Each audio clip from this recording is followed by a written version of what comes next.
어떤 일이 있었는지, 그래서 성경 기록과 과거에 있었던 사건이 일치하는지, 어제 그걸 증언이라고 했잖아요. 하나님 말씀이 증거가 있는지, 아니면 하나님도 떼쓰는 어른들처럼 무조건 믿으라고, 덮어놓고 믿으라고 우기시는 분인지 한번 확인해 보는 시간을 갖도록 하겠습니다. 오늘 시간 되는 데까지요, 에덴 동산에서 사람이 하나님께 범죄함으로써 쫓겨난 사건, 두 번째는 노아 용수 사건, 세 번째는 애국어가 생긴 바벨탑 사건, 네 번째는 소돔과 고모라 사건. 이건 이제 불심판이죠. 그 다음에 여기까지 시간이 안 될 가능성도 있는데, 시간이 되면은요, 이제 하나님께서는 예전에는 물 심판을 했는데 불로 이 땅을 심판한다고 하고 계시거든요. 그것이 어떤 것인지, 그 다음에 이 땅에 이제 예수님께서 오실 때 사람들이, 이 땅에서 믿는 사람들이 사라지는 사건, 흔히 이제 그걸 휴거라고 말하거든요. 그런 사건이 성경에 어떻게 기록되어 있는지 시간이 되는 데까지 한번 알아보도록 하겠습니다. 첫 번째는 선악과라고 하는 사건입니다. 이제 창세기 2장에 보면은 하나님께서 에덴 동산에 온갖 것을 다, 사람에게 필요한 것은 다 갖다 놓으신 거예요. 필요한 거. 그러니까 불만이 없는 곳이에요. 아주 완전하게 충만한 곳. 그곳에서 하나님이 아담에게 명령하셨어요. 동산 가운데에 생명나무와 선악을 알게 하는 나무, 두 그루 나무를 뚫고 선악을 알게 하는 나무의 열매는 먹지 말라고 하셨어요. 다른 건 다 먹어도 좋다. 아무리 많이 먹어도 상관없는 거예요. 그런데 하나만, 선악을 알게 하는 나무의 열매는 먹지 말라. 그리고 먹는 날에는 반드시 죽으리라. 이거 먹어야 되겠어요? 안 먹어야 되겠어요? 안 먹어야 되죠. 그래서 이 한자에 보면 금알금자가 있어요. 금알금자 보면 수풀림, 이 수풀림은 나무가 두 개거든요. 선악을 알게 하는 나무하고 생명나무하고, 이걸 보여주시고 먹지 말라. 그러니까 한문의 뜻이 이 창세기에서 왔다는 것을 알 수가 있어요. 그런 것들이 여러 가지가 있더라고요. 그런데 사탄이 뱀 속에 들어가 가지고 여자를 유혹한 거예요. 여자에게 뭐라고 그랬냐면은 결코 죽지 않는다고 거짓말을 한 거예요. 그러니까 더군다나 이걸 먹으면은 하나님이 죽는다고 한 것은 거짓말이고, 먹는 날에는 이런 것까지 생긴다 이거예요. 너희 눈이 밝아져 하나님과 같이 되어 선악을 알 줄을 하나님이 아심이니라. 이거 먹으면 하나님처럼 될까 봐 안 죽는 건 물론이고, 하나님처럼 될까 봐 하나님이 너희를 시기해서 먹지 말라고 한 거야 라고 거짓말을 시킨 거예요. 이간질시키고. 그러니까 그 꼬임에 빠져서 여자가 먹고, 그러니까 하와가 먹고 남편에게도 줘서 남편도 먹게 된 거예요. 둘 다 먹게 됐어요. 그런데 그 결과가 나와 있는데 뭐라고 그랬냐면은, 땅은 너로 말미암아 저주를 받고 너는 내 평생에 수고하여야 그 소산을 먹으리라. 남자는 일해야만 되고 가족을 부양해야지 된다는 거예요. 그리고 땅은 열심히 일해도 소산물이 별로 많지 않을 거라는 거죠. 가시덤불과 엉겅퀴를 낼 것이며 내가 먹을 것은 밭이 채소인즉 너는 죽어서 흙으로 돌아간다고 되어 있어요. 그러니까 죽는다. 그런데 흙에서 취했기 때문에 흙으로 돌아간다. 그러니까 두 번의 죽음을 성경에서는 말하고 있어요. 첫 번째 죽음은 우리 육체가 죽어서 흙으로 돌아가는 거. 두 번째 죽음은 우리 영혼이 영원히 지옥 가는 거. 그것을 성경에서는 둘째 사망이라고 하고 있거든요.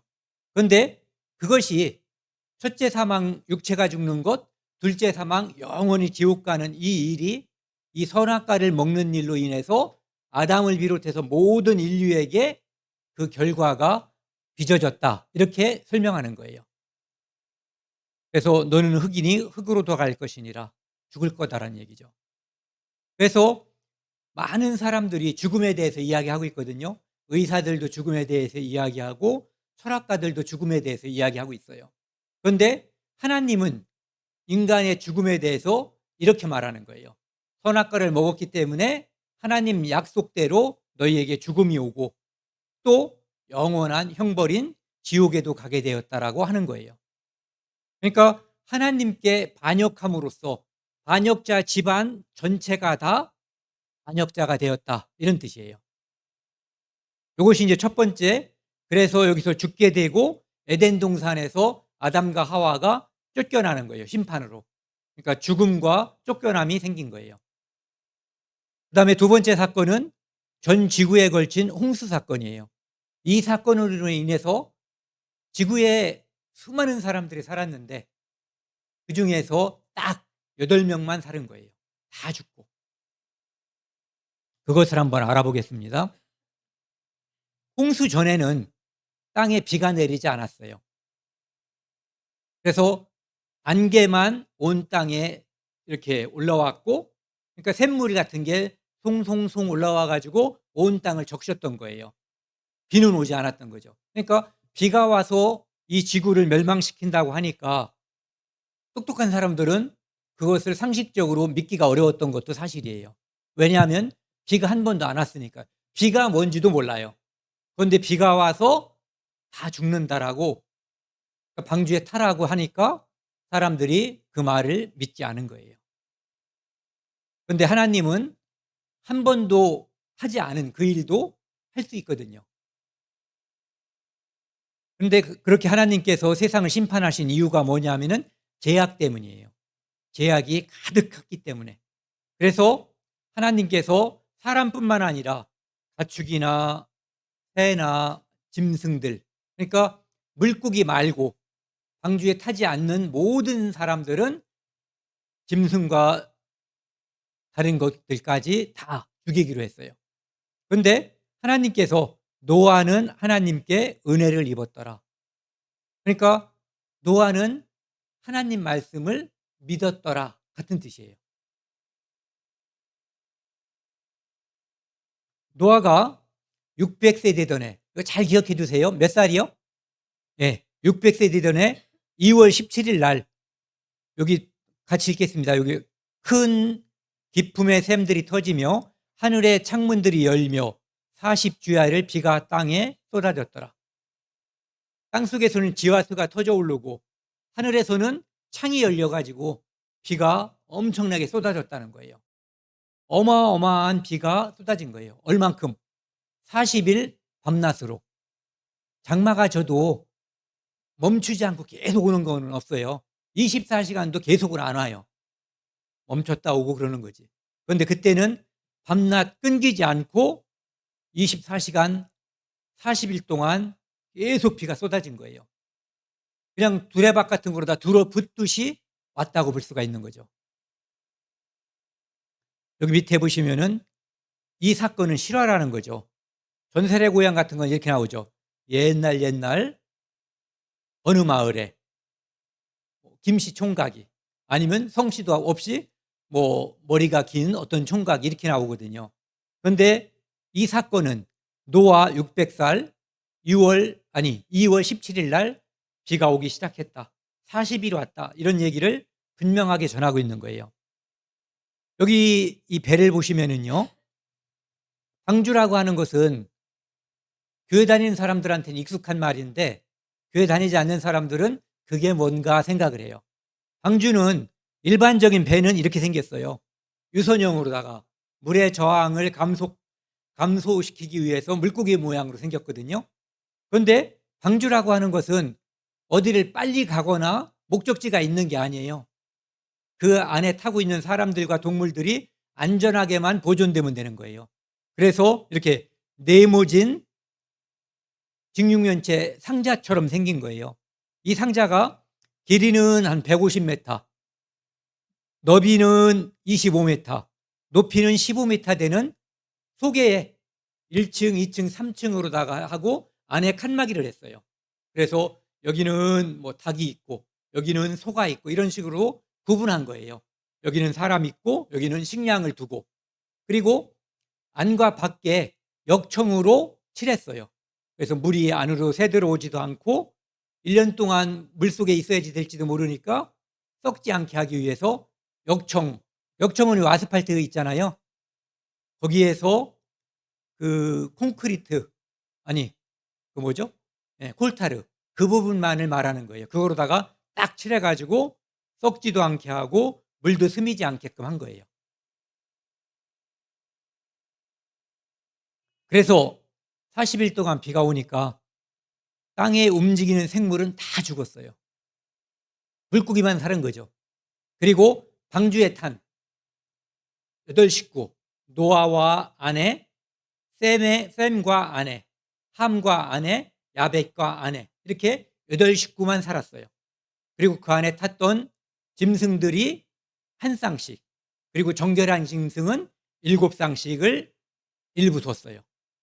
그것들만 살고 나머지는 다 죽었던 거예요. 여기 밑에 보시면은 배선자 있잖아요. 배선자를 보면은 배주자에다가 8식구가 탔다는 거예요. 그러니까 아까 그 말금자도 창세기에서 그 근원을 알 수가 있는 것처럼 배선자도 이 창세기의 내용을 따서 만든 표의 문자라는 것을 알 수가 있어요. 그래서 어떤 인구학자들은 그 당시에 인구가 많게 보는 사람들은 한 100억 정도 됐을 거라고 그래요. 적게 보는, 아무리 적게 봐도 3억 정도는 됐을 거래요. 그중에 8명만 살고 다 죽은 사건이에요.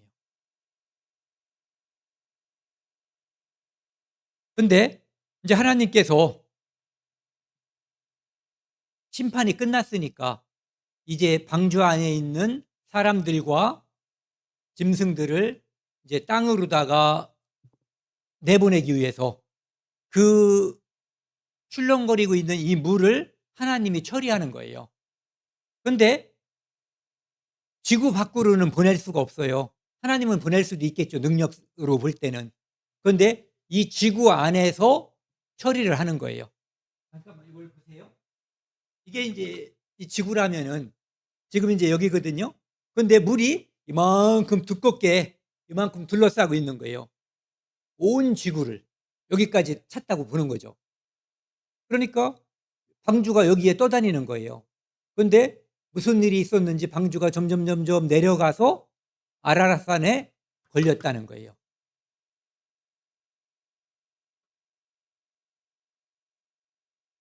그래서 아까 기품의 샘이 터졌고 하늘의 창이 열렸다고 그랬는데 이제는 2절에 보시면은요. 기품의 샘과 하늘의 창문이 닫히고 하늘에서 비가 그쳤다는 거예요. 그래서 150일 후에 물이 줄어들기 시작했어요. 그러니까 비가 온 기간보다 물이 줄어들고 땅이 처음에는 물이 줄어들어도 곤죽 같을 거 아니에요.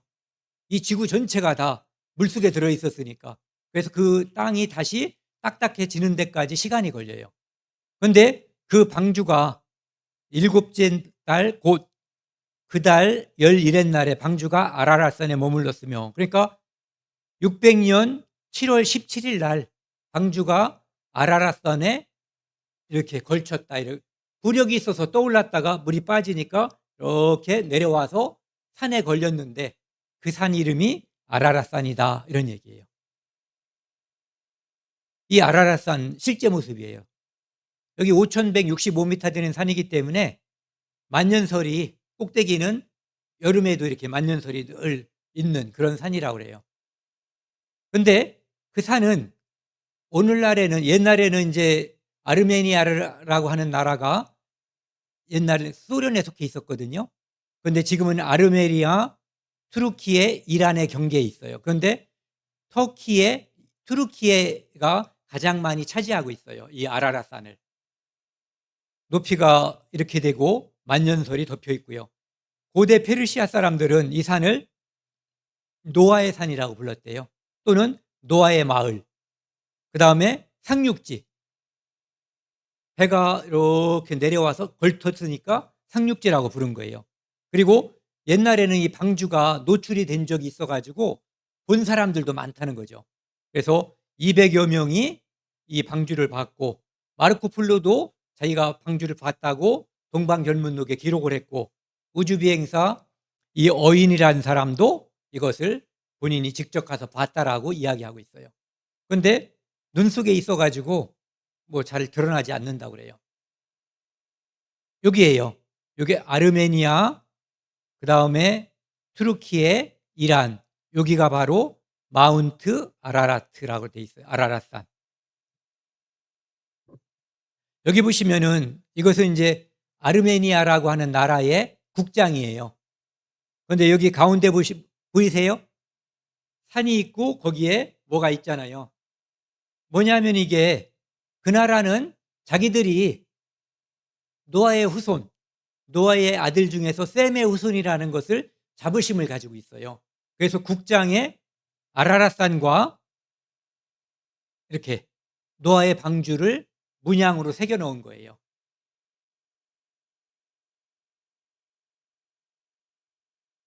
여기 지금 8장에 보시면은요. 600일, 601년, 그러니까 노아가 600년 2월 17일 날 방주에서 비가 내리기 시작했잖아요, 땅에. 그런데 601년 첫째 달 곧 그 달 초하룻날에 땅 위에서 물이 거친지라, 이제 물이 거쳐진 거예요. 그 다음에 둘째 달 21의 날에 땅이 말랐더라. 그러니까 2월 27일 날 이제 밖으로 나온 거예요. 땅이 말랐기 때문에. 그래서 여기 밑에 표를 보시면은 맨 밑에요. 601년 2월 27일 땅이 마르고 방주에서 나왔다. 그래서 비가 오고 방주에서 나온 시간으로 따지면 1년하고 11일, 비 오기 일주일 전에 들어갔거든요. 7일 전에. 그러니까 그것까지 합치면 1년 18일 만에 방주에서 나온 거예요. 이것은 역사적인 사건이에요. 실제 역사.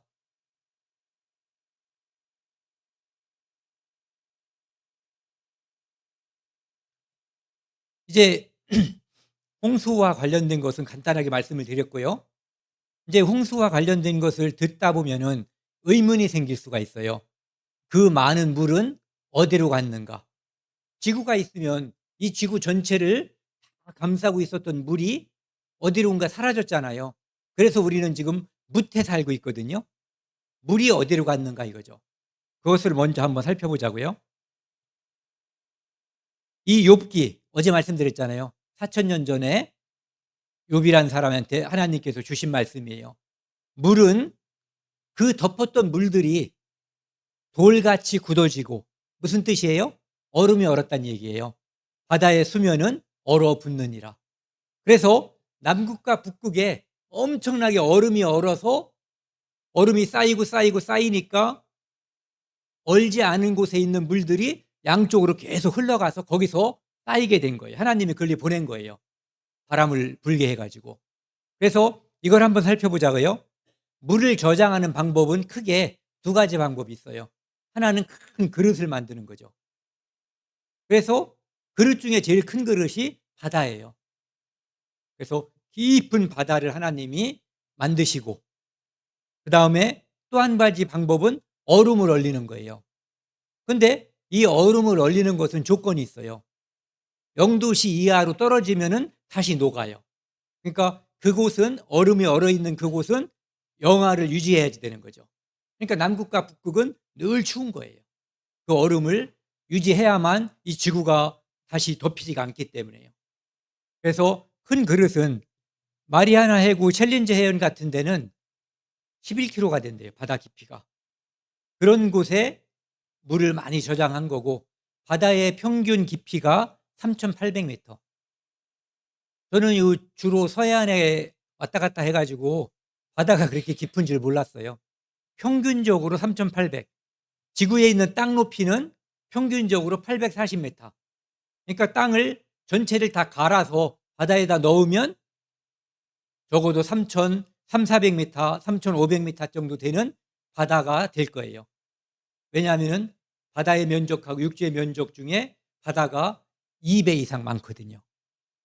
그 다음에 얼음을 보면은요, 남극과 북극에 빙산과 빙하가 있는데 빙하의 평균 높이가 2km예요. 2,000m. 그 다음에 최고 높이는 4,000m. 그리고 이 넓이가 우리나라 남북한 합친 거 한반도의 62배.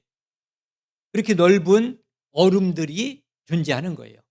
그래서 남극의 얼음이 녹으면 해수면이 60m 이상 상승한다는 거예요. 여기 그림으로 보시면은요. 욥기 37장에도 그것을 설명하고 있거든요. 같이 한번 읽겠습니다. 남방 밀실에서는 광풍이 이르고 북방에서는 찬 기운이 이르며 하나님의 입김이 얼음이 얼게 하고 물의 너비를 줄어들게 하느니라. 이렇게 물이 많이 쌓여 있는데 남강과 북방, 남극과 북극에 하나님이 찬 기운을 불게 해가지고 그곳에 얼음으로 계속 높이 쌓으니까 물이 점점 줄어들었다, 이런 얘기예요. 시적으로 표현한 거죠. 그리고 또 한 가지는 좀 전에 말씀드린 거 있잖아요. 하나님이 그가 바닷물을 모아 무더기같이 쌓으시며 남극과 북극에 무더기같이 쌓았잖아요. 그리고 깊은 물을 곳간에 두시도다. 깊은 바다를 만들었어요. 바다를 꽉 누르면은 어딘가는 튀어나오겠죠. 그래서 예전에 노아 홍수 전에 없었던, 이렇게 여기 보이시죠? 높은 산 있잖아요. 아까 아라라트 산이라든지 에베레스트 산이라든지 이런 높은 산이 이때 생긴 거예요. 조산 운동에 의해서. 물을 처리하기 위해서, 깊은 바다에 물을 저장하기 위해서 꽉 눌러버린 거예요. 그러니까 튀어나온 부분은 산이 된 거죠. 이 시편 104편에는요. 그 사건을 이렇게 설명하고 있어요. 우리가 옷을 입으면 속에 있는 맨살이 안 보이잖아요. 그러니까 예전에는 물로, 노아의 홍수 때 모든 지구를 물로 다 덮었다는 거예요.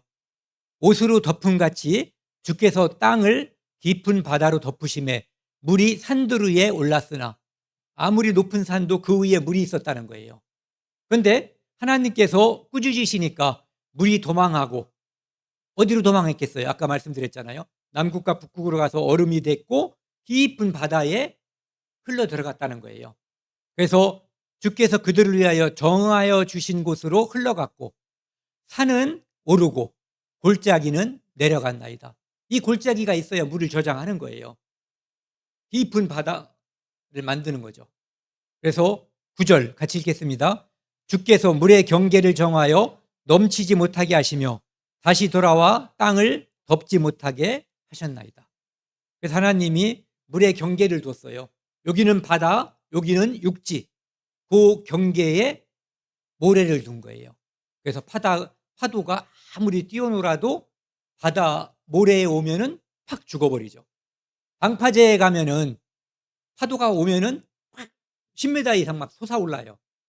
그런데 모래에는 사람들이 안 도망가죠. 알고 있어요. 모래에 오면 죽는다는 것을, 파도가. 그래서 물의 경계에 하나님께서 모래를 두었다는 것을 성경에 기록하고 있어요. 홍수의 흔적을 보시면은요, 이게 세상에서 가장 높은 산이에요. 8,848m라고 하는 에베레스트 산이에요. 그런데 이 산도 역시 물속에 있다가 하나님이 바다를 깊이 만들 때 푹 튀어나온 거예요. 조산운동에 의해서. 증거가 여기 보시면 띠가 있잖아요. 여기 보시면 퇴적암 띠가 있어요. 이 퇴적암은 물속에서, 바닷속에서 흙이 가라앉아서 띠가 만들어진 거거든요. 그러니까 이 땅에 어느 곳에 있든지 퇴적암이 다 있어요. 용암이 터진 곳은 용암을 걷어내면 그 밑에 퇴적암이 있어요. 즉 모든 지구는 다 물속에 있다가 퇴적되었다가 솟아오른 거라는 거죠. 여기는 황금의 지층에서 에베레스트 산 정상에 이렇게 퇴적층이 있다는 것을 보여주고 있는 거예요. 그리고 더 놀라운 것은 이 퇴적층에 바닷속에 있었기 때문에 화석이 나오는데 물고기, 조개, 암모나이트 이런 것들이, 화석이 여기서도 엄청나게 많이 나와요. 화석이 안 나오는 지층이 거의 없을 정도예요. 이 지구상에. 여기 보시면 아까 그거예요. 내가 모래를 두어 바다에 한계를 삼았다는 거예요. 하나님이요. 파도가 막 오지만 거기까지 오면 야, 파도 너 죽어. 여기 무슨 육지야, 이렇게 하나님이 알려주신 거예요. 영원한 한계를 삼고 지나치지 못하게 하였으므로 같이 읽겠습니다. 여기 밑줄 친 데부터요. 파도가 거세게 이나 그것을 이기지 못하며 뛰노나 그것을 넘지 못하느니라. 이 모래가 파도를 막고 이 모래가 바로 물과 무태 경계를 삼으셨다는 거예요. 그래서 그 많은 물들은 바다와 남극과 북극에 저장을 했다는 거죠. 그리고 그러면은 물은 어디서 왔는가? 이건 아까 말씀드렸어요, 이미요. 40일 밤낮으로 쏟아지고 솟아날 수 있는 물, 그것은 어디서 왔는가? 옛날 지구를 보면 이렇게 생겼던 거예요. 이게 땅덩어리고 이게 바다예요. 짙은 색이 바다. 요거 흐린 색은 하늘. 그리고 위에 물층이 또 있었던 거예요. 그러니까 위에 물층과 아래 물층이 있었죠. 아래 물층을 우리가 바다라고 부르는 거예요. 그런데 이 노란 땅에서는 지하수가 터져 나왔고 꼭대기에 있는 이 물층에서는 하나님이 창문을 열어가지고 이 모든 물이 땅으로 떨어지게 한 거예요. 40일 동안. 물의 근원이 그러니까 지하수가 터지고 물층이 옛날에, 지금은 없지만 옛날에 있었던 것이 다 쏟아졌다는 거예요. 40일 동안.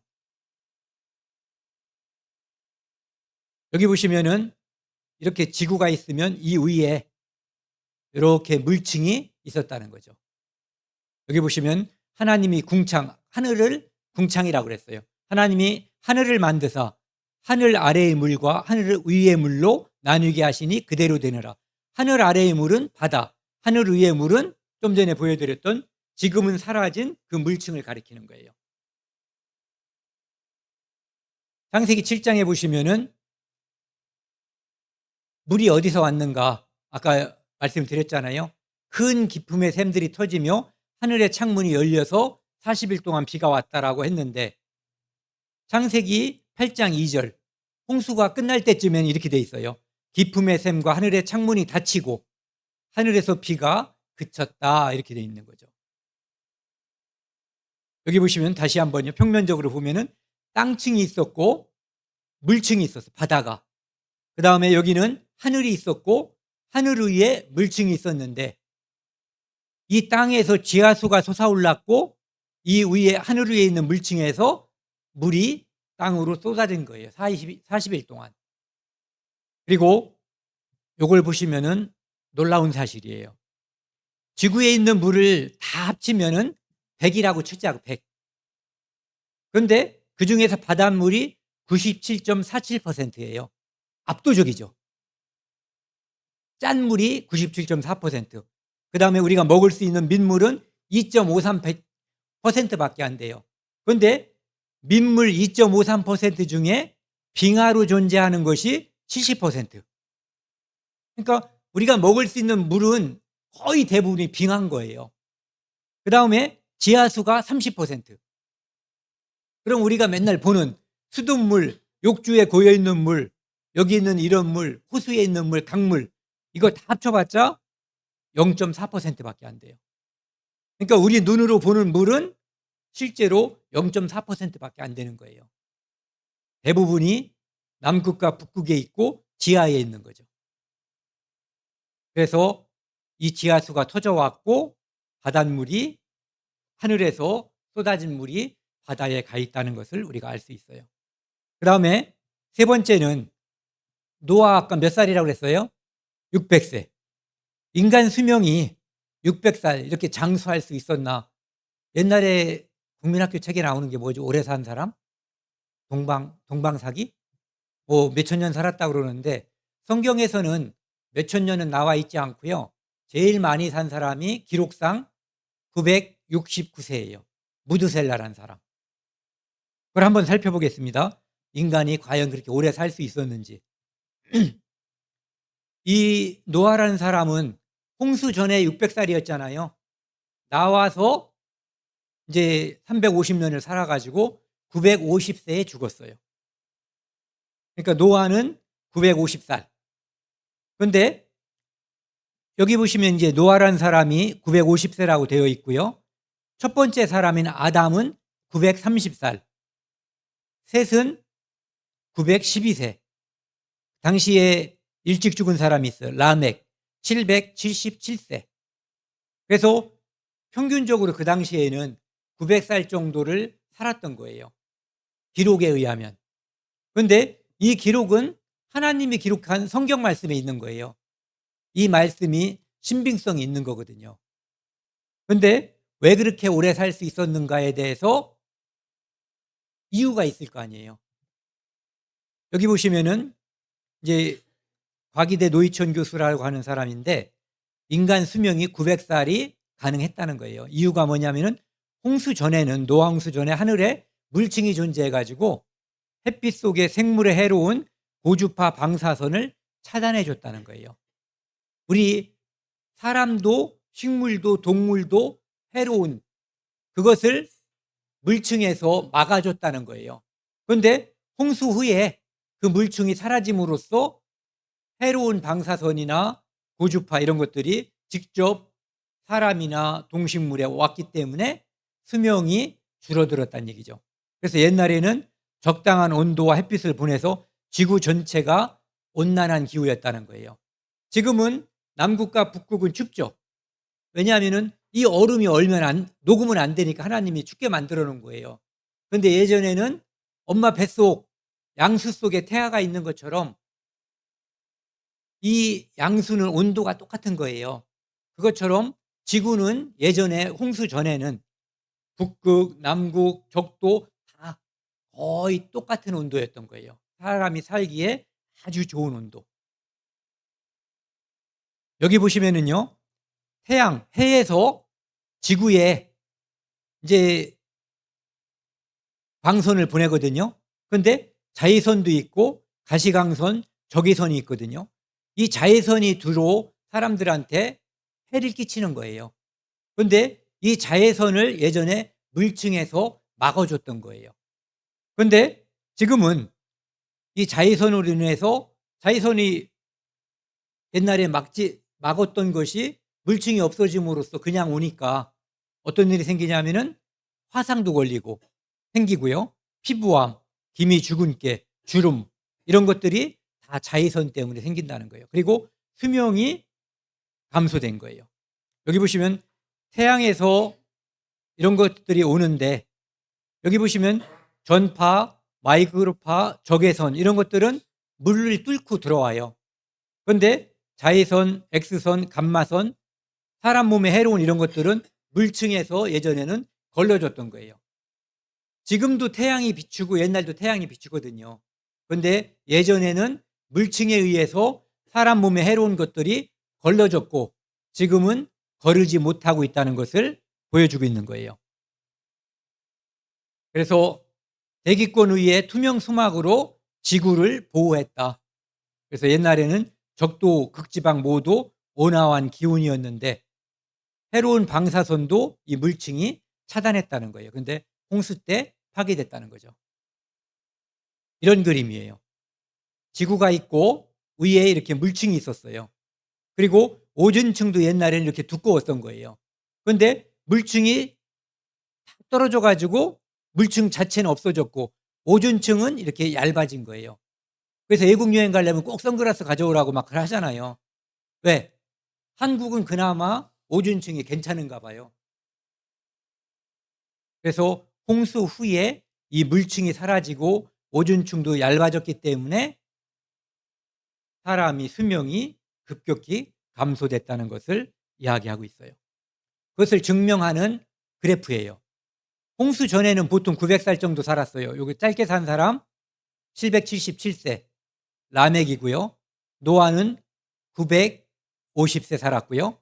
그 후에는 이렇게 갑자기 400대, 100대, 여기는 다윗 때 이때 오면은 7, 80. 그래서 사람이 많이 살면 70이요, 80 이렇게 얘기한 거예요. 그래서 홍수 때 그 물층의 역할이 이렇게 수명 감소를 가져왔다는 것을 보여주고 있는 거죠. 완전히 표시가 나잖아요. 홍수 전 사람과 홍수 후 사람들의 이 수명의 차이가요. 그리고 요 그림을 먼저 보여드릴게요. 이 지구상에는 이렇게 그랜드 캐년인데요. 엄청나게 많은 퇴적층들이 있어요. 한국에도 다 있는 거예요, 퇴적층은. 근데 여기가 인제 특별히 대단하기 때문에 사람들이 가는 거죠. 이 퇴적층은 이렇게 평면으로다가 쭉 가다 보면은 이렇게 꺾여서 이 소개가 강처럼 이렇게 되어 있는 거거든요. 근데 이것이 깊은 데는 1.7 킬로 정도 돼요. 1,700 미터. 그래서 지구의 연대가 오래됐다고 주장하는 사람들이 이렇게 1,700 미터가 흙이 조금씩 쌓여서 매년 똑같은 동일 과정을 반복해서 흙이 쌓인다는 거예요. 그래서 1 쌓이는데 50년 걸리고, 그러니까 1 쌓이는데 5만 년 걸린다는 거예요. 그래서 이 그랜드 캐년의 그 탄생이 8,500만 년 정도 걸렸다, 이렇게 얘기하는 거죠. 1,700 곱하기 5만을 해 가지고요. 그래서 이것은 같은 환경, 같은 과정이 계속 반복된다. 토사가 조금씩 쌓인다, 이런 얘기예요. 그래서 이 지구의 토층, 그러니까 퇴적층을 설명하는 이론이 이렇게 한번, 첫 번째 것은 동일 과정설이요. 진화론을 주장하는 사람들이 이걸 주로 많이 얘기하는 거예요. 그다음에 두 번째는 격변설, 대홍수와 같은 격변. 이 그랜드 캐년 같은 것이 1년 안에 생겼다는 거예요, 엄청난 홍수에 의해서. 그리고 화산 폭발로 인해서 몇 시간 만에 또 엄청나게 많은 퇴적층이 쌓인다는 거예요. 그런데 화산 폭발과 홍수는 차이가 있죠. 홍수는 밑에 쌓인 거고 화산 폭발은 위에 쌓이는 거죠. 그래서 어떤 것이 과연 옳은지 그걸 한번 살펴보도록 하겠습니다. 이렇게 쌓여 있는 거예요. 이거 있잖아요, 사람들이 장난친 게 아니라 진짜 퇴적층이에요. 이 색깔. 예. 하나님이 홍수 때 만들어 놓은 거예요. 이 홍수가 있었다는 것을 알 수 있는 사건 중에서 많은 것들이 있는데요. 높은 산에 꼭대기 같은 데에 소금물이 들어있는 큰 호수들이 있는 거예요. 홍수 때 물이 빠져나가는데 지형이 이렇게 생긴 거죠. 이렇게 생겨 가지고 그릇 모양의 지형인데 이게 물이 빠져나가지 못했기 때문에 그곳에 소금물이 남아 있는 거죠. 제가 전에 터키에 갔을 때 엄청나게 큰 소금 호수가 있는데 그 소금 호수 크기가 있잖아요. 얼만큼 크냐 하면은 충청북도만 하대요. 그리고 뭐 이런 데 보면은 인제 많은 소금 호수가 지구상에 많아요. 소금 호수뿐만 아니라 그때 있었던 그 바닷물이 지각 지각 운동에 의해서 확 합쳐지면서 어딘가에 닫혀지고 물이 빠져나가면서 소금들만 남아 있어서 소금 광산도 있어요. 바다가 아닌 곳인데 해면은 이렇게 소금이 막 나오는 곳이 있어요. 이게 바로 노아의 홍수가 있었다라고 하는 증거인 거예요. 바닷속에 들어갔다가 다 나온 증거들인 거죠. 이거 보세요. 여기 보시면은 이 몽골에 있는 우부스 여무인데 소금 호수거든요. 요 자리예요. 그러니까 이쪽 바다에서 엄청 떨어져 있잖아요. 그런데 여기에 소금 호수가 존재하는 거예요. 그러니까 거기도 역시 홍수 때 물이 바닷물로 합쳐지지 못한 거예요, 그 구조 때문에. 그다음에 여기는 여기가 인제 터키에 있는 제가 갔었던 거기 같아요. 여기 투주고루 소금 호수인데 여기도 보세요. 바다에서 멀리 떨어져 있잖아요. 바닷물이 지금 들어온 게 아니에요. 옛날에 있었던 바닷물이 빠지지 못해서 눈처럼 보여요.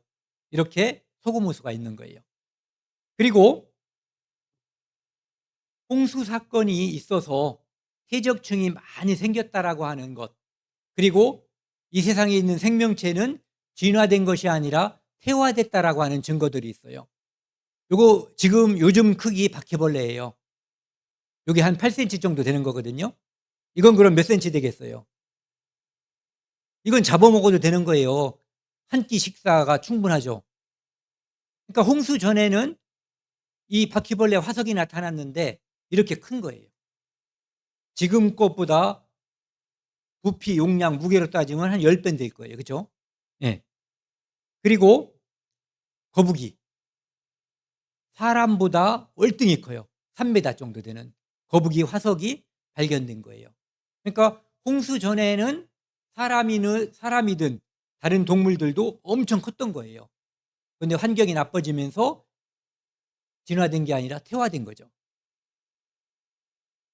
여기 보시면은 굴이 발견됐어요. 안데스 산맥에서. 바다에서 발견돼야 되잖아요. 그런데 여기도 물속에 들어있다가 나왔기 때문에 굴 화석이 발견됐는데 바닷굴이 3.5m. 제 키의 2배 정도 되는 굴 화석. 동네 사람 다 모여서 먹어도 될 거예요. 이 정도면은. 소 한 마리 잡은 것보다 더 많겠죠. 이것은 뿔과 뿔 사이가 3.7m 되는 사슴의 화석이에요. 그러니까 이게 얼마나 큰 사슴이 옛날에 살았는가를 알 수가 있는 거죠.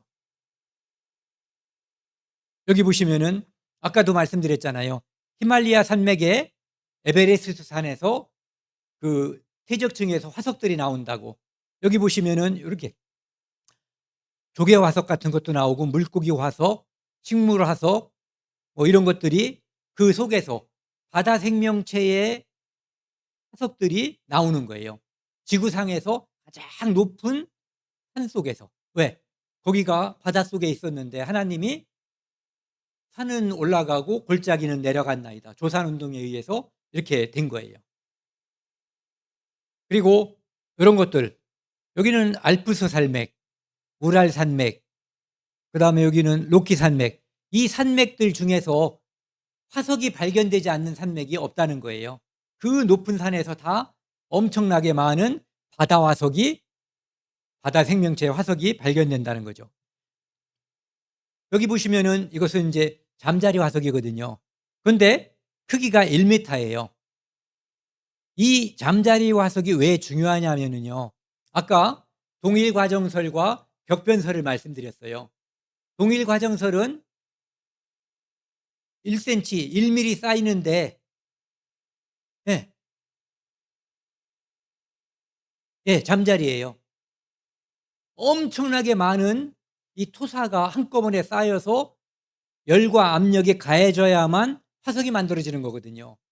그런데 1cm 쌓이는데 몇 년 걸리면은 이 잠자리 화석이 생기겠어요? 썩어버리겠어요? 썩어버리는 거예요. 그러니까 화석이 생긴 걸로 볼 때 동일 과정설은 믿을 수가 없는 거예요. 예. 더군다나 이렇게 날개 같은 거 있잖아요. 잠자리는 다 연약하잖아요. 몸 전체가. 이런 것까지 그대로 그 무늬가 남아있을 정도로 급격하게 짧은 시간에 엄청나게 많은 토사가 쌓여서 열과 압력으로 시간이 지나면서 이것이 석화된 거죠. 여기 보세요. 해파리 요 밑에 있는 촉수 있잖아요.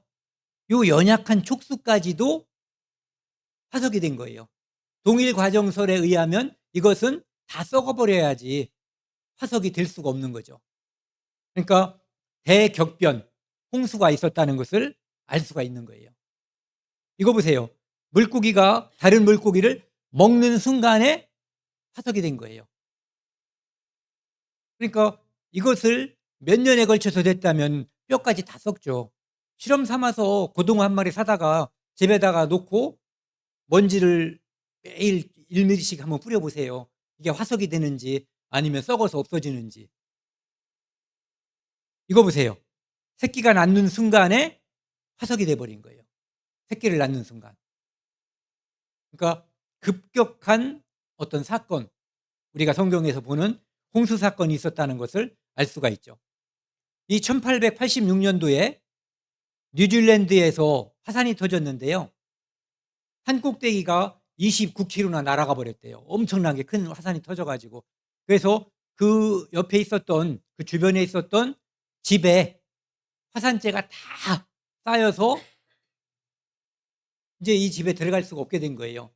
그런데 시간이 많이 지나고 나서 여기에 가봤더니 이렇게 화석화된 옛날에 먹으려고 사다 놓은 햄 있잖아요.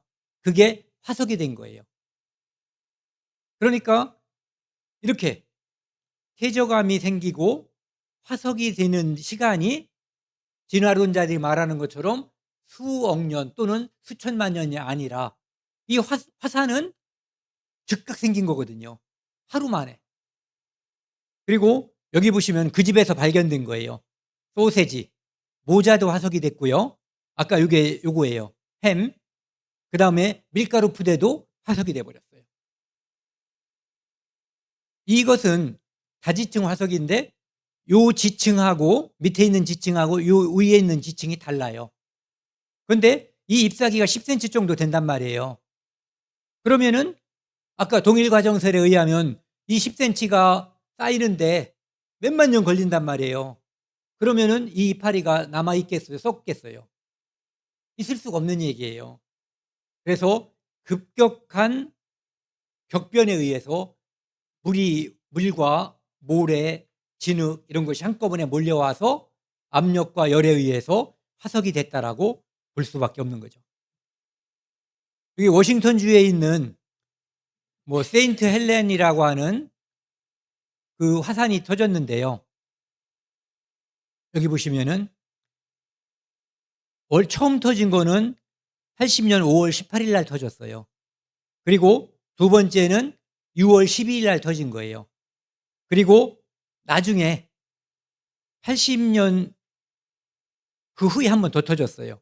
이렇게 맨 밑에는 첫 번째 80년 5월 18일 날 터진 거고요. 두 번째는 6월 12일 날 터져서 쌓인 거고요. 그다음에 세 번째는 82년도 그러니까 22년 후에 다시 터진 거예요. 이렇게 사람 높이보다 이렇게 높은 것이 몇 시간 만에 생겨나는 거예요. 요것도 몇 시간 만에 생긴 거고 요것도 몇 시간 만에 생긴 거고 요것도 몇 시간 만에 생긴 거예요. 진화론자에 의하면 이것은 한 100만 년 걸렸다고 해야지 되죠. 그렇게 돼서는 화석이 생길 수가 없는 거예요.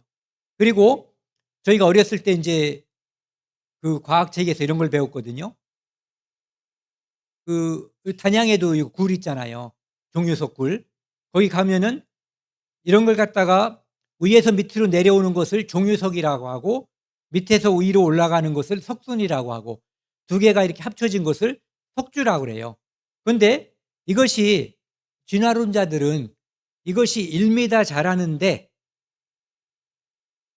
몇 년 걸린다고 하는지 아세요? 1m 걸리는데 10,000년. 1.3m 자라는데 10,000년 걸린대요. 그런데 그게 뻥이라는 게 금방 밝혀졌어요. 어떤 신혼부부가 여기 가가지고 사진을 찍었는데 나중에 이제 추억을 생각하며 10몇 년 있다가 또 한 번 놀러 간 거예요. 그래서 가서 그 자리에서 똑같이 찍었는데 처음엔 몰랐어요. 근데 집에 와서 사진을 빼가지고 보니까 옛날에 찍은 사진하고 지금 찍은 사진하고 비교해 봤더니 자기들 주름살만 늘은 게 아니라 이것이 붙어버린 거예요. 종유석이 돼버린 거예요. 10몇 년 만에. 학교에서는 몇만 년 걸린다고 배웠는데. 그래서 이것이 생기는 것도 그렇게 많은 시간이 걸리지 않는다. 즉 지구의 역사가 성경에서는 지구의 역사가 약 6천 년 정도 됐다고 하거든요. 하나님이 창조하고 지금까지. 그런데 진화론자들은 수십억 년 됐다고 말하고 있어요. 그래서 그렇게 말하는 이유는 아까 그거는 이제 그런 이론 중에 하나죠. 동일과정설은 하나. 그다음에 방사선 연대 측정법이라든지 여러 가지 방법을 사용하지만 하나님이 기록한 성경은 대략 6천 년을 말하고 있어요. 그다음에 이제 세 번째 사건은 바벨탑 사건이에요. 바벨탑 사건은 외국어가 생긴 사건이에요. 외국어 배우는 거 좋아하는 사람은 아무도 없을 거예요. 네. 어떻게 해서 외국어가 생겼는지 한번 알아보겠습니다. 홍수 후에 홍수 때 노아의 세 아들 셈, 함, 야벳 이 세 아들이 이제 아이를 낳아가지고 사람이 숫자가 많아진 거예요. 오늘날 이라크 지역 있잖아요. 거기에 신할 평지라고 하는 그곳에 사람들이 모여서 그때는 한 식구니까 언어가 하나였었던 거예요. 노아의 다 가족이었죠. 그런데 이 사람들이 숫자가 늘어나면서 동방으로 다 점점 이사를 온 거예요. 그러니까 아라랏 산에서 광주에서 나왔는데 점점 동쪽으로다가 내려온 거죠. 동남쪽으로 내려온 거예요. 근데 거기서 벽돌을 만들어 가지고 큰 성을 쌓기 시작한 거예요. 이유가 뭐냐면은 우리 이름을 내고 온 지면에 흩어짐을 면하자. 왜 이런 생각을 했는지는 모르겠어요. 혹시 자기 이때가 자기 할아버지들도 다 살아있을 때란 말이에요. 셈, 함, 야벳도 다 살아있을 때란 말이에요. 그러니까 홍수 사건에 대해서 후손들이 다 들은 거예요. 그러니까 언제 하나님이 또 우리를 쓸어버리면 우리가 하나님이 쓸어버리는 높이가 여기라고 치자고 여기.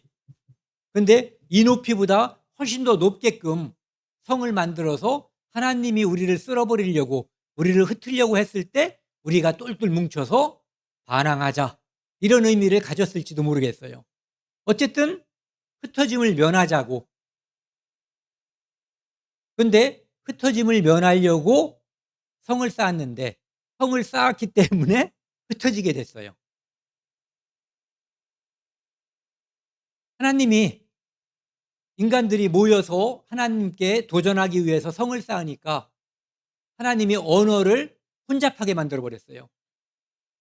어제까지는 다 같은 말을 썼는데 오늘은 사람들이 말이 달라진 거예요. 그래서 공사를 할 수가 없잖아요. 말이 안 통하니까. 그래서 거기서 흩어져서 각자 말 맞는 사람들끼리 따로 떨어져서 헤어졌어요. 이것이 인류가 헤어지게 된 사건이에요. 그리고 애국어가 탄생하게 된 사건이에요. 그래서 거기를 하나님이 바벨이라고 했어요. 언어가 이제 바뀌어 버리니까 여러 가지가 나오니까 더 이상 성을 쌓을 수가 없었다고 돼 있어요. 그래서 하나님이 그들을 온 지면에 흩으셨다 이렇게 돼 있어요. 근데 요거 잘 보세요. 밑에 여기 보시면은 창세기 11장이잖아요. 그런데 창세기 10장에 보면은 이런 사건이 있어요. 에벨이라는 사람이 두 아들 쌍둥이를 낳았는데 하나의 이름은 벨렉, 또 하나의 이름은 욕단이라고 줬어요. 왜 벨렉이라고 줬냐면은 요 파란 글씨요. 벨렉은 뜻이 나누어지다, 찢어지다라는 의미를 가지고 있어요. 그때 하나님이 이 지구를 찢어 놓은 거예요. 옛날에는 물 밖에 지구가 내밀고 있었는데 맘만 먹으면 다 돌아다닐 수가 있는 거예요. 바다로 다 갈라놓지 않았기 때문에. 그런데 이제는 하나님이 찢어서 중간중간에 바다를 만들어 버렸어요. 그래서 언어가 다른 사람들끼리 만나서 다시 또 합쳐져서 나쁜 모의를 못하게끔 하나님이 땅을 찢어버린 거예요. 이 그림 재미난 그림이 있어요. 이렇게 어느 날 이런 사건이 갑자기 생겨버린 거예요. 이쪽 친구하고 영원히 헤어진 거예요. 어떤 데는 몇천 킬로가 헤어졌고 어떤 데는 몇백 킬로가 헤어져서 대륙이 찢어져 버린 거예요. 어떤 식으로? 이렇게요. 처음에 땅이 바다 위에 이렇게 있었어요. 그런데 하나님이 이렇게 땅을 찢어 놓은 거예요. 그래서 오늘날 이렇게 된 거죠. 그러니까 언어가 다른 사람들끼리 이렇게 일본처럼 이곳에서 다 살았으면은 만나면 또 뭐 손짓 발짓 하다 보면 언어가 다 합쳐지잖아요. 다 의사소통이 되거든요. 그런데 이렇게 찢어져서 오랜 시간 동안 있으니까 이제 언어가 그대로 나눠지고 그것에 따라서 민족도 나눠진 거예요. 그래서 민족이 나눠진 사건과 언어가 나눠진 사건이 바로 창세기 10장 또 땅이 갈라진 사건 그리고 바벨탑 사건 이 두 사건을 들 수가 있어요. 이렇게 셈의 후손은 동양 쪽으로 흩어졌고요. 야벳의 후손은 유럽 쪽으로 갔고 함의 후손은 아프리카 쪽으로 갔어요. 이게 중학교 1학년 저 학교 다닐 때 사회책 인류의 뭐 또는 인종의 분정인가 뭐 이런 식으로다가 인류가 이렇게 나누어졌다라고 하는 것을 이야기하고 있고, 우리는 셈의 후손이라고까지 책에 나와 있어요. 그런데 노아란 말은 안 나오더라고요. 그래서 이렇게 돼 있어요. 이거 같이 읽겠습니다. 그들은 셈의 자손이니 그 족속과 언어와 지방과 나라대로였더라. 이들은 그 백성들의 족보에 따르면 노아 자손들의 족속들이요 홍수 후에 이들에게서 땅의 백성이 나뉘었더라. 그래서 언어에 따라서 언어가 맞는 사람들끼리 헤어진 거예요. 이것이 족속, 민족이 된 거예요. 그래서 민족을 나누는 분류 중에 가장 합리적이고 많은 사람들이 이용하는 게 언어예요. 우리는 우랄알타이어족, 뭐 저쪽 어떤 사람들은 잉글로색슨어족, 게르만어족, 뭐 여러 가지 어족들이 있어요. 그러니까 언어에 의해서 종자, 민족을 나눈다. 이것이 성경 가르침이에요.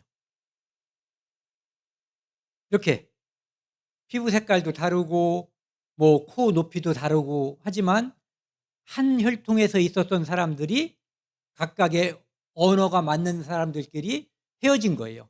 그래서 가서 사는 곳의 토양과 기후에 따라서 피부 색깔과 머리의 모양, 코의 높이 이런 것이 다 달라지게 된 거죠.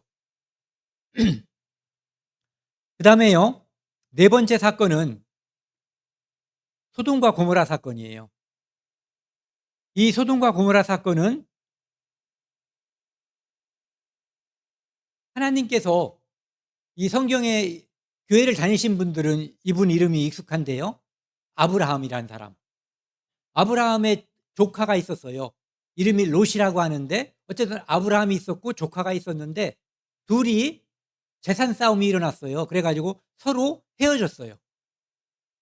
조카가 먼저 좋은 땅을 차지하게 두었고 삼촌이 조카가 차지하지 않은 나머지를 차지하게 됐어요. 그래서 그렇게 헤어져서 살다가 아브라함한테 천사가 나타났는데 아브라함에게 천사가 알려줬어요. 그 저쪽 조카가 사는 땅, 그 사는 땅 이름이 소돔 고모라라고 하는 도시인데 거기를 불로 다 멸망시킨다고. 근데 아브라함이 간청을 해가지고 이제 천사가 롯이 살고 있는 그곳에 가서 롯에게 알려준 거예요. 하나님이 이 성을 멸망시킬 거니까 너희들은 이제 도망가라 이렇게 얘기한 거죠. 그런데 그 성 사람들은 아주 악했다 이렇게 돼 있어요. 그 악한 내용이 뭐냐면은 어떤 사람들이 들어왔는데 그 동네에 들어온 거예요. 그런데 그 사람들이 보기에는 청년으로 보였던 거예요. 남자 청년으로. 그런데 실상은 그 사람들은 천사였어요. 근데 사람들이 와가지고 롯을 부르고 그에게 이르되 오늘 밤에 내게 온 사람이 어디 있느냐 이끌어내라. 우리가 그들을 상관하리라. 동네 사람들이 다 깡패들 같고 못돼 가지고 이 사람들을 끌어내서 현대인의 성경을 보면은 우리가 그들을 상관하리란 말이 우리가 그들을 강간하겠다는 말이에요. 그러니까 남자가 남자를 강간하는 그런 일들이 거기에 많이 있었던 거예요. 하나님이 싫어하는 일이. 그래서 그 성을 하나님이 멸망시키기로 한 거예요. 그래서 이제 천사가 롯에게 말한 거예요. 내게 속한 자들을 성 밖으로 다 이끌어내라. 그래서 우리가 이 성을 멸망시킬 거니까 속히 하라고. 그러니까 롯이 딸이 둘 있는데 딸과 정혼한 사윗감들이 있어요. 사윗감들한테 가서 빨리 도망가자. 하나님이 이 성을 멸망시킬 거다. 그러니까 사윗감들이 말을 하늘에 날벼락이라는 말 들어보셨죠? 무슨 말을 하늘에 날벼락이야. 무슨 불과 유황이 떨어져. 그러면서 여기 같이 읽겠습니다. 사위들은 농담으로 여겼더라. 안 도망갔어요. 그런데 그 후에 무슨 일이 벌어졌냐면은 여호와께서 하늘 곧 여호와께로부터 유황과 불을 소돔과 고모라에 비같이 내리셨고 그 성들과 온 들과 같이 읽겠습니다. 성에 거주하는 모든 백성과 땅에 난 것을 다 엎어 멸하셨더라. 딱 죽여버린 거예요. 여기에서 몇 명이 살았는지 아세요? 방주 때는, 홍수 때는 8명, 소돔과 고모라 성에서 하나님이 이 불심판을 내렸을 때는 이 그림 보면 더 힌트가 되죠. 네. 3명 살았어요. 요 둘은, 천사는 원래 날개가 없어요. 청년으로 나와요.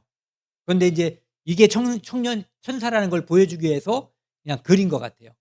이 둘은 날개 달린 것처럼 보이는 사람들은 천사고, 요것이 아버지로 보이는 롯이고, 두 딸, 엄마는 뒤로 쳐다봤다가 소금기둥이 돼서 죽어버린 거예요. 그래서 살아난 사람은 아버지와 두 딸.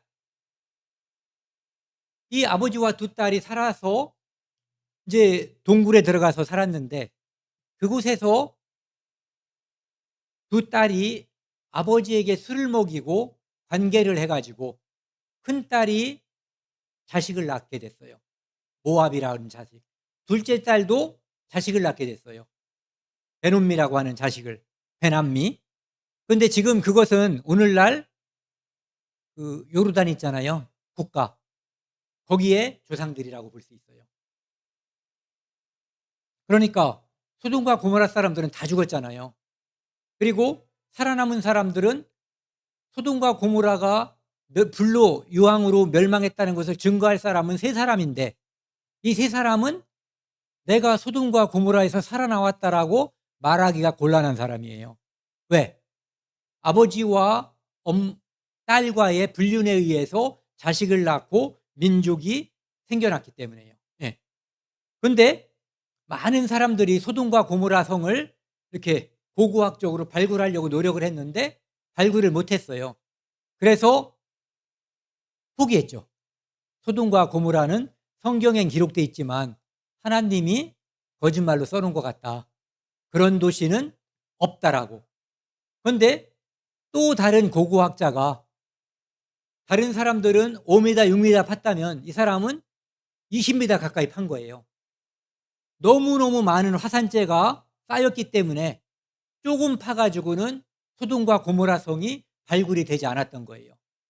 그래서 지금은 소돔과 고모라 성이 뭐 근 20m 가까이 되는 곳에서 발굴이 돼가지고 그 당시에 사람들이 화석화된 그런 것들이 나왔어요. 그리고 그것이 발굴되기 전에도 소돔이라는 뜻이 이 단어로 이런 거거든요. 그런데 남색, 남자 동성연애란 뜻이 소도미예요. 그러니까 이 도시에 이런 습성 때문에 하나님이 심판했기 때문에 이런 단어가 생겨난 거예요. 그래서 소돔과 고모라 성에 이 불심판이 있었다는 이 사건도 실제 존재했었다는 거죠.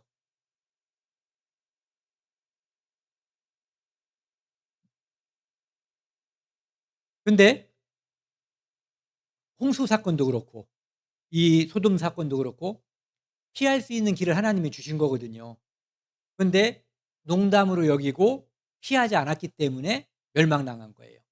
그리고 오늘날도 하나님이 오래 참으시는 중에 종말을 하나님은 이미 정해놓은 거거든요. 우리가 모를 뿐이지. 그리고 하나님이 정한 인류의 종말이 없다고 쳐도, 이것이 우리와 상관없다고 쳐도 우리 개인의 생명의 끝이 있는 거예요. 그때까지만 우리가 거듭날 수 있는 기회가 존재하는 거거든요. 여기 보시면은요, 베드로 후서에는 옛날에 있었던 두 사건을 이야기하고 있어요. 한 사건은 노아와 7 식구를 보존한 노아 홍수 사건, 또 한 사건은 소돔과 고모라 사건. 그런데 그때 여기 보시면요, 네. 그때 한 번은 물심판이 있었죠. 홍수 사건. 그 다음에 소돔과 고모라는 불심판이 있었어요. 그런데 사람들이 그 말을 일부러 잊어버리고 믿지 않으려고 한다는 얘기예요. 여기 보시면은 세상은 물의 넘침으로 멸망하였으되 이제 하늘과 땅은 동일한 말씀으로, 하나님 말씀으로 불사르기 위하여 보호하신 바 되어 경건하지 아니한 사람들의 멸망과 심판과 멸망의 날까지 보존하여 두신 것이라. 하나님이 이 땅을 심판하실 때는 소돔과 고모라는 작은 곳을 심판하셨지만 이 땅 전체를 한꺼번에 심판하실 때는 불로다가 이 땅을 태워버리겠다는 얘기예요. 그런 것이 성경에 기록되어 있고 과연 불로 심판을 할 수 있는 여건이 있는지를 한번 확인해 볼 필요가 있어요. 이 성경은 스가랴라고 하는 성경이거든요. 여기 14장 12절에 보면은 어떤 무기에 의해서 어떤 재앙이 있는데 그때 그 재앙이 닥치면 사람이 죽으면 있잖아요. 제가 만약에 서서 있는데 총을 맞았다. 그러면은 탁 쓰러질 거 아니에요.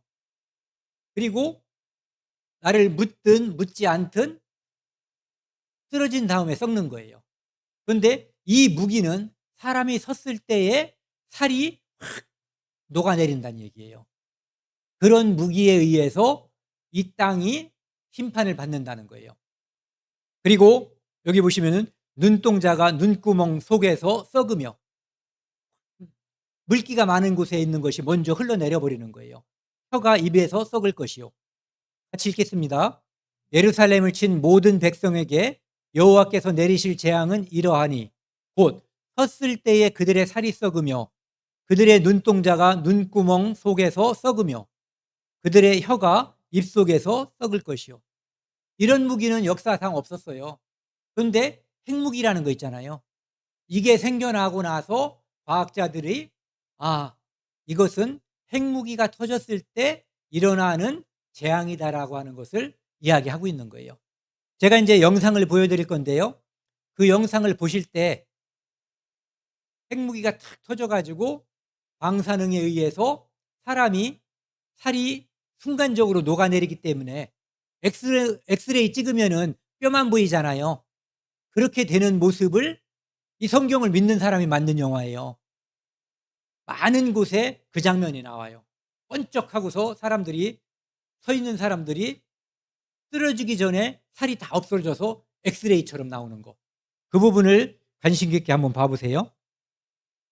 테러리스트들이 이용할 수 있는 가장 무서운 무기는 바로 휴대용 핵폭탄입니다. 언제 어디든 간편하게 운반할 수 있죠. 이런 핵폭탄 하나의 위력은 미국 오클라호마시 250배나 되는 지역을 한 방에 날려보낼 수 있을 만큼 아주 강력합니다. 폭탄이 폭발하면 순식간에 수십만 명의 잿덩이로 변하고 생존자들도 방사능에 오염돼서 눈이 멀거나 화상을 입게 될 것이다. 마치 태양이 떨어지는 것과 같을 겁니다. 근방에 있던 모든 것들이 눈 깜짝할 사이 완전히 파괴되겠죠. 도시 중심가에 있던 거대한 빌딩들도 무너져 가루가 되고 사방에 파편들만 남을 겁니다. 당시 과학자들은 핵폭탄의 위력이 그렇게 강력한지는 생각하지 못했던 것 같습니다. 핵폭탄은 한 번 폭발하면 폭발 지점으로부터 8 내지 16km 거리까지 시속 수백 킬로미터에 달하는 강력한 바람을 일으킵니다.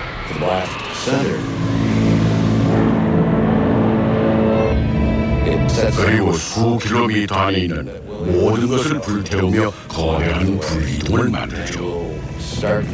핵폭탄에 내재된 잠재적인 파괴력은 정말 상상할 수 없을 정도로 강력합니다.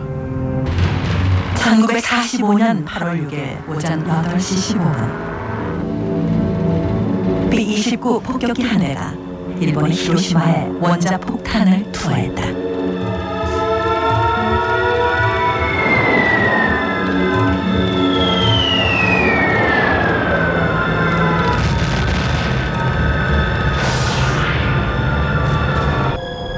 순식간에 사라졌다. 일본 상공에서 핵폭탄이 떨어지자 하늘이 순식간에 눈이 부실 만큼 하얀 선명으로 가득 찼습니다. 그래서 폭파 순간 제가 되었거나 살아남은 사람은 안구가 녹아 장님이 되어버렸죠. 정말 끔찍한 일입니다. 히로시마와 나가사키에 원자폭탄이 떨어진 이래 인류는 지난 50년 동안 우리 스스로가 지구를 파멸시킬 수 있다는 끔찍한 악몽에 시달려야 했다.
이 핵무기를 처음 쓴 게 히로시마에 썼잖아요. 45년 8월 달에.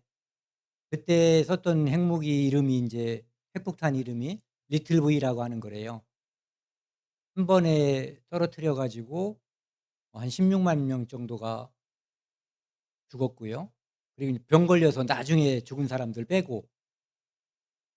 근데 그것이 이제 45년도에 터진 폭탄인데 소련에서 1961년도에 차르본바라고 하는 핵무기를 만들었어요.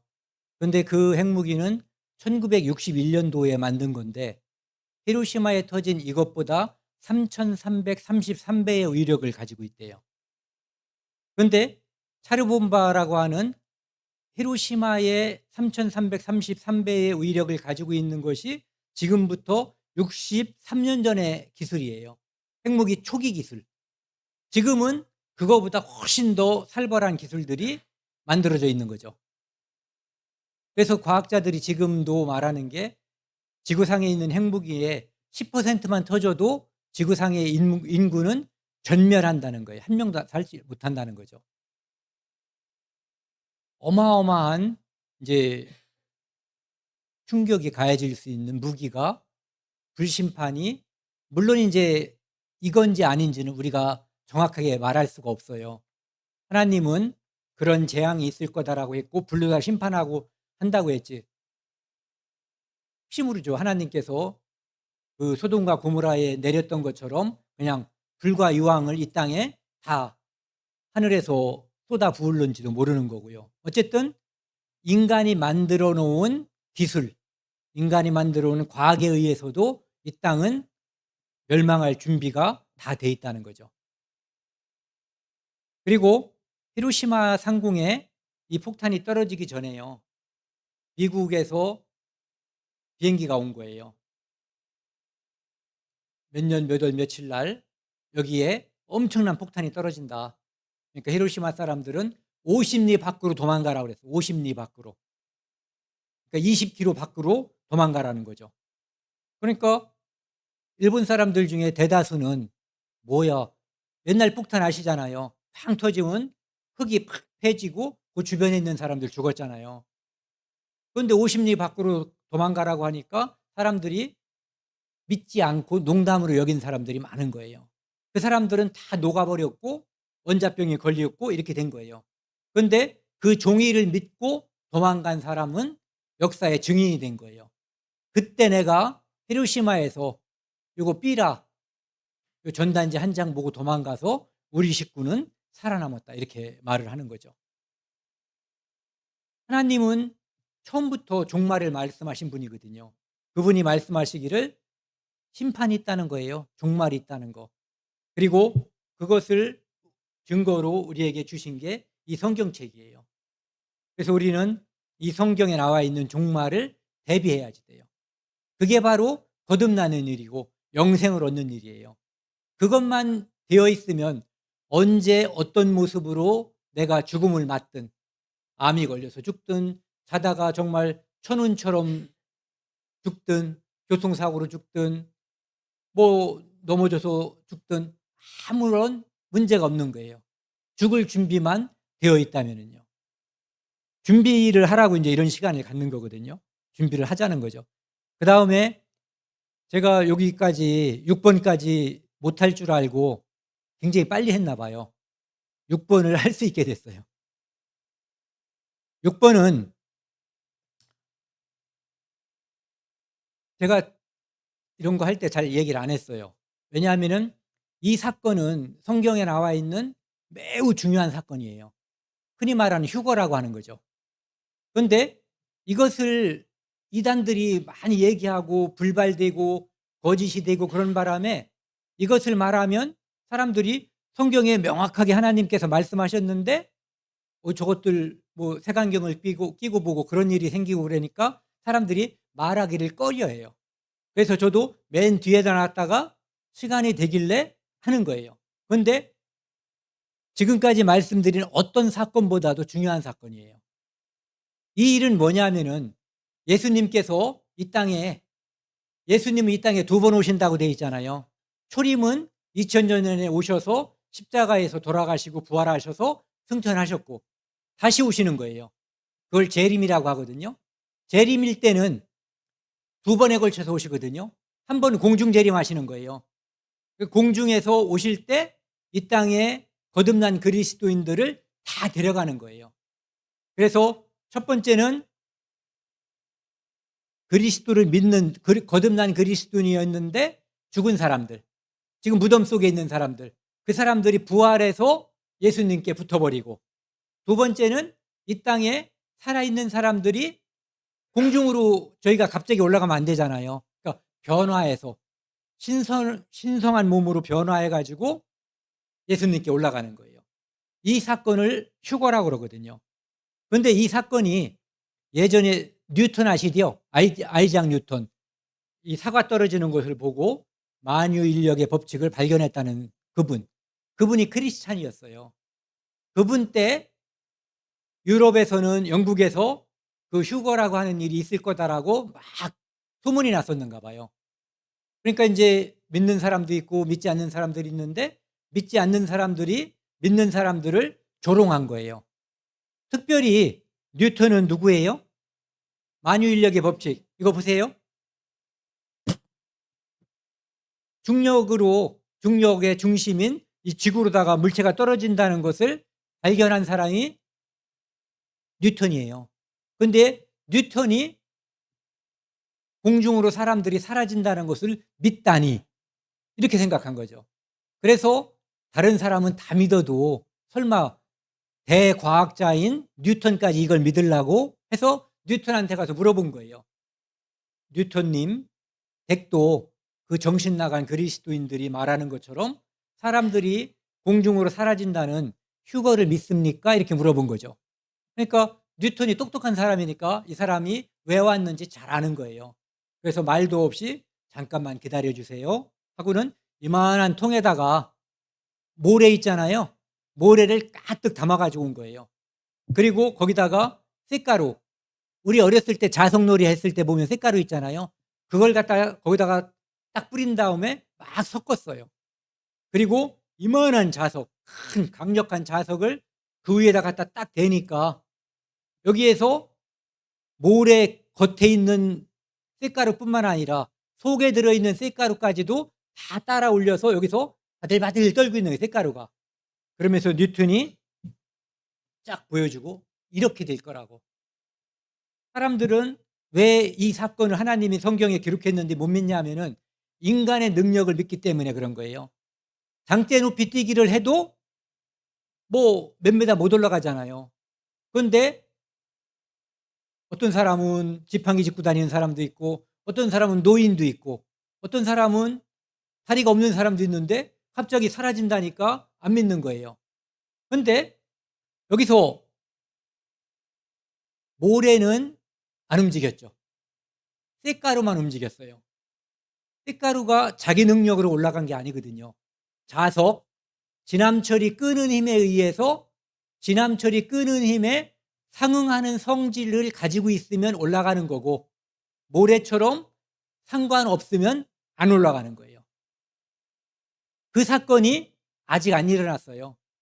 예전에 우리나라에서 1992년 10월 28일 날 다미선교회라는 데서 이 일이 있을 거라고 난동을 부리다가 파토났어요.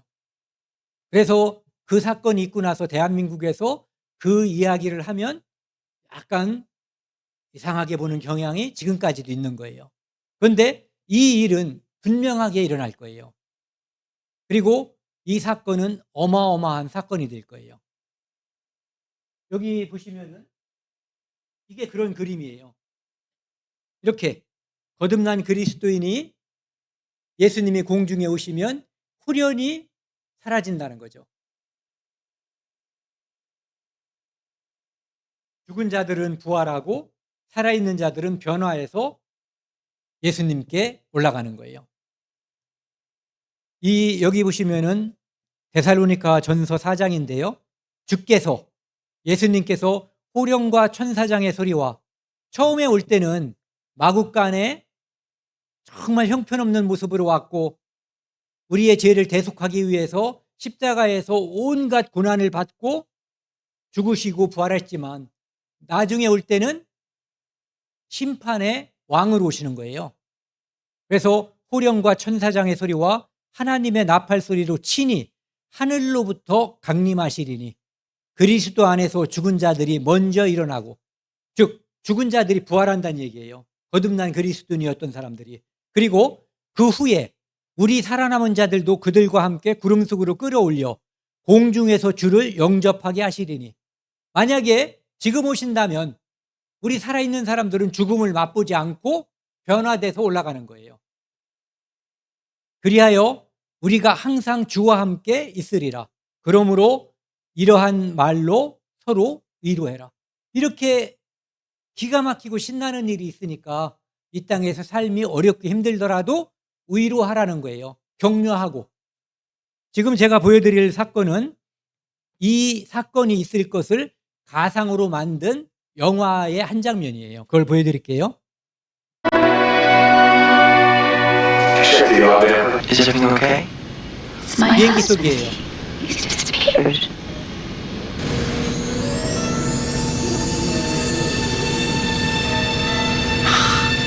Honey, have you seen the kids? Ray, Boy, that was perfect. Patty, it's a big airplane. People are probably in the lab. I'm telling you, they're not here. They're not anywhere. Okay? Their shoes, their clothes, their glasses, crazy. They're all behind. The people are gone.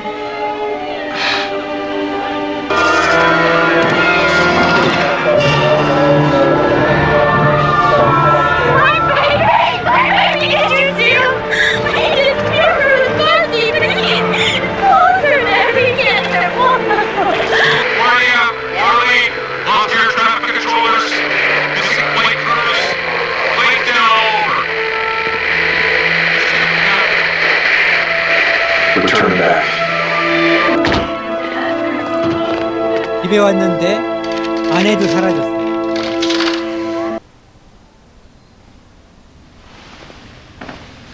옷은 그대로 있는 거죠. 부활하신 예수님처럼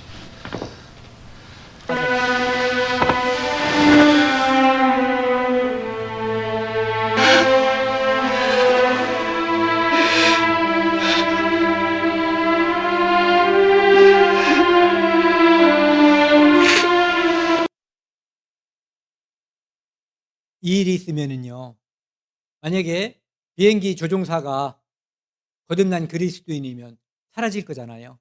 그러면 비행기가 추락할 거예요. 만약에 여기 화면에도 나왔지만 트럭 운전수나 승용차 운전수가 거듭난 그리스도인이 사라져버리면 차가 움직이는 대로 사람만 사라지는 거니까 엄청나게 큰 혼란과 사고가 있을 거예요.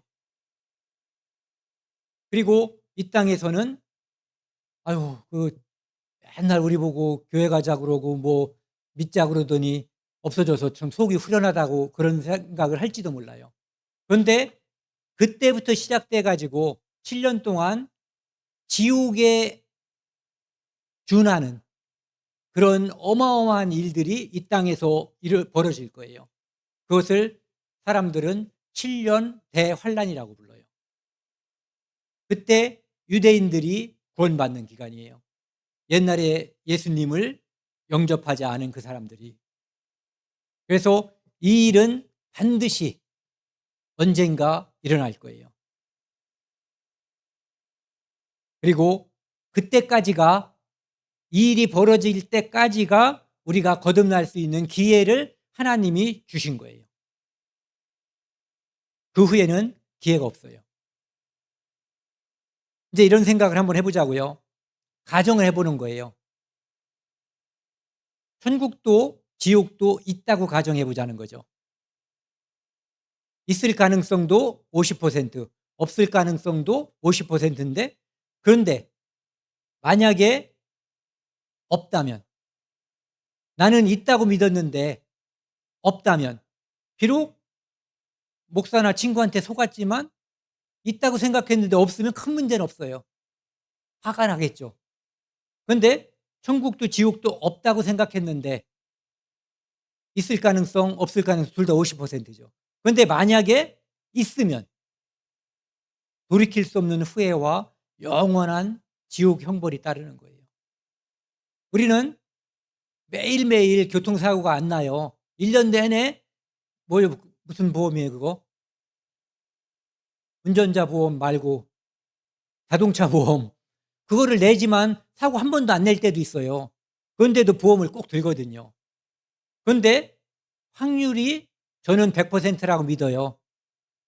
심판이 있을 것을. 그런데 그냥 평범한 사람도 50%라고 보는 거예요.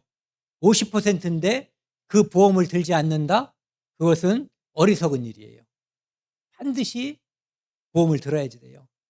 지금까지 생각을 못했더라도 반드시 거듭날 수 있는 일에 참여해야지 돼요. 말씀을 배워야지 돼요. 그래서 이 시간을 끝까지 듣고 거듭나는 체험을 하고 우리가 서로 축하하는 그런 좋은 일이 있었으면 좋겠습니다. 함께 기도하시겠습니다. 하나님 아버지 감사합니다.